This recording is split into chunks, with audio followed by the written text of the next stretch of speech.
the seat, like the back legs. So you could basically go forward, backwards, side, side. And what we found, and I spent a lot of time, and Owen did too, building a game. It was a 6809. Well, it was a SAC system. Yeah. And then there was a second computer that drove the 68,000. And we couldn't do math on a 6809. If you know what that is, that's basically about a third of the power of the phone in your pocket at the moment. If that much. Probably way less. But we had the fake trig tables, and we did all sorts of amazing things to get that thing to work. And it was quite the achievement. The game ended up being sort of a, I'm going to forget the name of that game, that movie that was all computer generated at the time. Tron? No. Last Starfighter. Yeah. Sort of Last Starfighter attempt where you had to fight all the fighters first and then go after the mothership. But what we found, which was very interesting, for all this work, the vast, and it was the first game, by the way, ever to charge $1 successfully. It was expensive, but people lined up for it.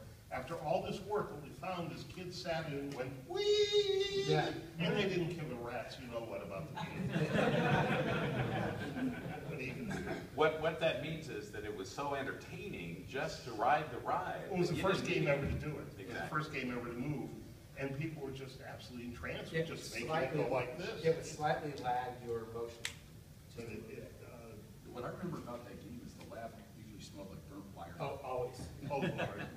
We would burn it out like crazy. Because we would work on it all day long, and then you would get it stuck. You go to the end, and then you try to reverse it too fast, and you'd blow out a transistor, and smoke would come out the side. Poor Pete had his head in that thing all the time. Yeah, he used to have to go to Santa Cruz. The problem was Bally wanted the thing manufactured for the same price as a static video game. So, and I wish I could remember his name, and I'm sorry I can't. He did physical layout also.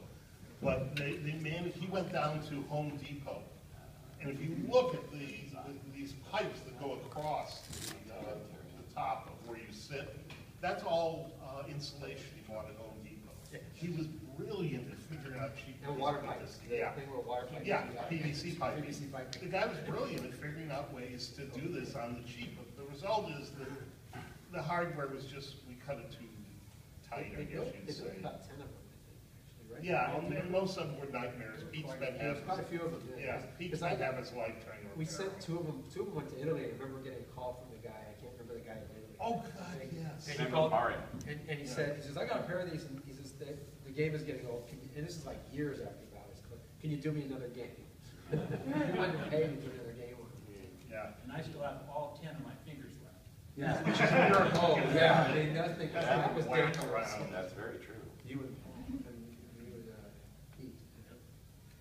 But it was a big step forward.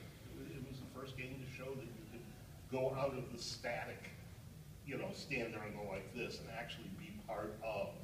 And then I guess hard driving comes next in that category. Though hard driving never moved, people would get out of that game and go, how did you get it to move? People really believe that game moved. Really part of the story of Sente really was that this was a very hotbed of creative people who did, threw caution to the wind and tried all kinds of amazing stuff, from motion control, connected video games, to stomp and floor foot controls, and the theme park. We didn't show you any casino stuff, but we did a little casino work for Valley, and it was a very, very talented group of people that were able to do amazing stuff in that little window of time. If you wanted to know whatever happened to it, it kind of got lost in a very small corporate entity within a very large corporation. And Valley decided at one point in their infinite wisdom that they wanted to move the Sente engineering staff back to Chicago, where the corporate headquarters were. And there wasn't a single person that would do that. So in their mind, they said, okay, well then we'll just shut it down. And so Valley made these various decisions based on sort of higher corporate priorities without really understanding what they had in this group. But that's life. Everybody survived. We're all here. Oh, was that while it was still Valley Midway, or before they'd split off and? It was still Valley Midway at that point. So they went through lots of corporate machinations in the years after that. And we just kind of went, oh well, you know. Yeah, there's a certain, I suppose, irony or whatever, too. I ended up working for Valley about 4 years ago, and every single logo that Roger showed is gone.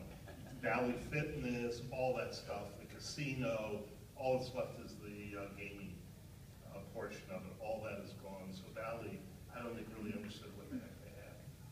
Well, they've changed. You know, they're like many great big, you know, multi-billion-dollar corporations that buys and sells different, you know, assets. And we were an asset for a while, and then we weren't, and it wasn't. I'd like to move